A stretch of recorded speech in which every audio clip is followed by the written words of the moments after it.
श्री जयंत चौधरी जी।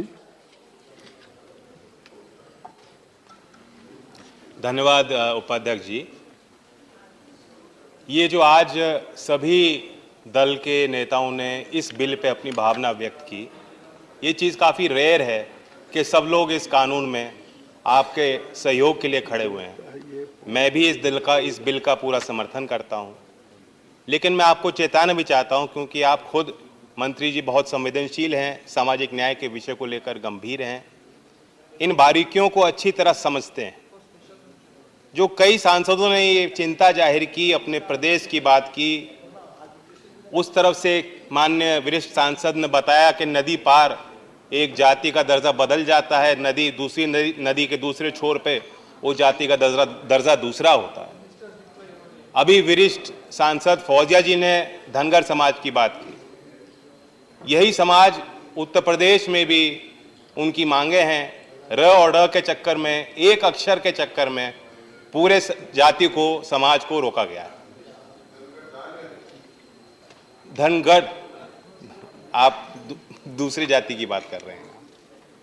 तो सवाल, ये तो बिल तो बहुत सरल है।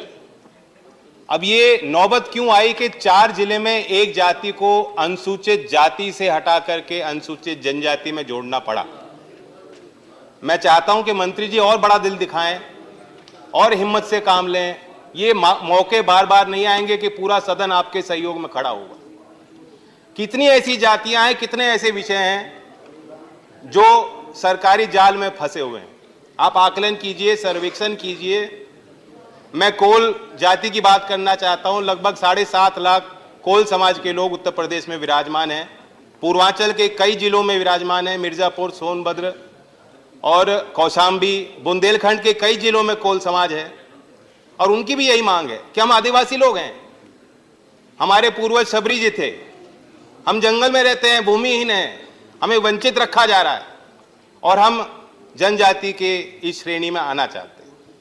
ये 2002 में सरकार ने चिट्ठी लिखी थी, प्रदेश की सरकार ने केंद्र सरकार को। 2013 में कोल समाज के आर्थिक और सामाजिक स्थितियों पर दोबारा अध्ययन हुआ, विचार हुआ। 2014 में फिर चिट्ठी लिखी गई। तो प्रस्ताव आपको सरकार जब भेजती है, और तमाम कई राज्यों में से आपको प्रस्ताव भेजे गए हैं, कई जातियों के विषय यहाँ सांसदों ने उठाए हैं। मैं चाहता हूं कि थोड़ा बड़ा दिल करके, हौसले के साथ मंत्री जी आप फैसला लें और एक बड़ा मसौदा तैयार करें जिस पे हम लोग सही रूप से अपनी बात रख पाएं। जो हमारे वरिष्ठ सांसदों ने बात रखी कि आज तो हमें पता ही नहीं है क्या स्थिति क्या है। 4 बच्चे हैं और 3 को भोजन दे के संतुष्ट हैं। जब तक हम आकलन ही नहीं करेंगे, जो आंखों पर पट्टी हमने बांधी उसे उतारेंगे नहीं और देखेंगे नहीं क्या स्थिति है। जो सरकार से पूछो कितने किसानों ने आत्महत्या की, सरकार कहती है डेटा नहीं।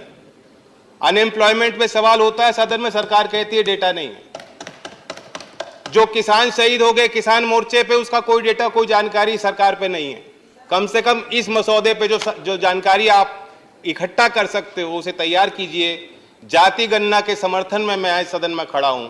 इस अवसर पर कहना चाहता हूं बहुत मजबूती के साथ कि जब तक हम गिनती नहीं करेंगे तो किस आधार पर हम फैसले ले पाएंगे। और बाकी ये बिल बहुत सरल है जैसे मैंने कहा, लेकिन ये ऊंट के मुंह में जीरा है। वास्तव स्थिति ये है कि जमीन पे लोग ये सोचते हैं, आदिवासी लोग, वंचित समाज के लोग जो आज भी मुख्य धारा में नहीं है, उन्हें ऐसा लगता है कि जब हम लोग चुनाव लड़ने जाते हैं तो उनके लिए मीठी मीठी बात करते हैं, उनको गुड़ दिखाते हैं, और जब सरकार में आते हैं तो सरकारी तंत्र उनको डाला मारता है। तो उनके साथ न्याय होना चाहिए। मैं पुनः मंत्री जी को धन्यवाद देता हूं कि आपने मसौदा इस संदर्भ में रखा, हमें मौका दिया। धन्यवाद।